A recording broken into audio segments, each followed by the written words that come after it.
Naples and Palermo are competing for the dirtiest city in Italy. So maraming kalat, mabaho.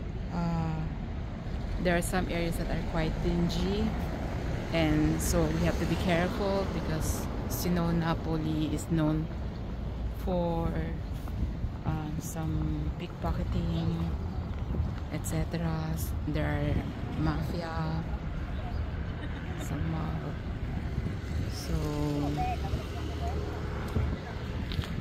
I just walk to this area.